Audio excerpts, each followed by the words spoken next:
अस्सलाम वालेकुम। कैसे हैं सब? उम्मीद करती हूँ सब ठीक ठाक होंगे, खैर खैरियत से होंगे। आज मैंने सूजी के बिस्किट्स बनाए हैं, जिसके लिए मुझे सूजी चाहिए होगी और मिल्क चाहिए होगा, शुगर चाहिए होगी, ऑयल या घी आप यूज़ करें, और कोकोनट पाउडर। कोकोनट पाउडर के साथ ये बनेंगे और सूजी के साथ। इसके लिए हम सबसे पहले ऑयल में सूजी, 1 कप सूजी लिए, हाफ़ कप मैंने ऑयल लिए हैं, जिसको सूजी में ऑयल में सूजी को मिक्स करूँगी और इसको अच्छे से मैं भून लूँगी 2 to 3 मिनट्स के लिए। इससे ज़्यादा आपने इसको नहीं पकाना। इसको पका के उसी में मैं ऐड करूँगी। इसके बाद सूजी को थोड़ा सा ऐसे पकाना है कि इसका कलर थोड़ा सा चेंज हो जाए, और उसमें मैं ऐड करूँगी शुगर, हाफ़ कप शुगर में ऐड करूँगी, या अगर आप शुगर ज़्यादा लेना चाहते हो तो आप ज़्यादा भी ऐड कर सकते हैं।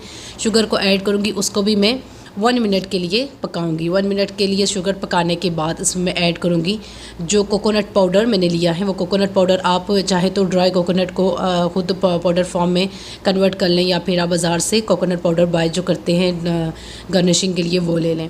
और इसको मैं मिक्स करूँगी। इसके साथ मैं 1 कप इसमें दूध ऐड करूँगी और इसको 1 मिनट के लिए पकाऊँगी। और इसको ज़्यादा ड्राई नहीं करना, और इसको किसी भी कंटेनर में थोड़ा सा कूल डाउन होने के लिए रख देना है, ताकि थोड़ा सा ये सेट हो जाए।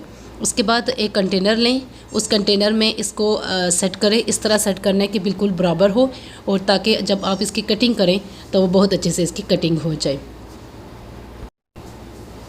अगर आपको मेरी वीडियोस अच्छी लगती हैं तो मेरे चैनल को सब्सक्राइब करें, लाइक करें, थम्स अप का बटन दबाएं और बेल आइकन का बटन दबाएं, ताकि आपको मेरी नई आने वाली वीडियोस के नोटिफिकेशन मिलते रहें। ड्राई फ्रूट इस पे ऐड करें, जो भी आपके पास अवेलेबल हो वो इस पे ऐड करें, क्योंकि जब इसकी हम कटिंग करेंगे तो उसके ऊपर ड्राई फ्रूट जब आएगा तो वो बहुत ही अच्छा लगेगा।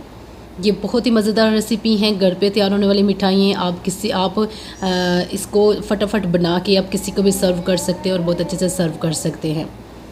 यहाँ पे मैंने इसको फ्रिज में 20 मिनट्स के लिए सेट होने के लिए रखा है, और उसके बाद इसको मैं निकाल के इसकी कटिंग करूँगी। कटिंग करने के बाद इसको मैं सर्व करने के लिए ये रेडी होगा, और इसको मैं सर्व कर दूँगी। यहाँ पे इसकी मैंने कटिंग कर ली है। इसको मैंने 20 मिनट्स के लिए फ्रिज में रखा था। अब इसको मैं निकाल रही हूँ। ये देखें, बहुत मज़ेदार, बहुत अच्छी, और बहुत जितनी देखने में अच्छी है उससे ज़्यादा ये खाने में मज़ेदार है। Thanks for watching. अल्लाह हाफिज़।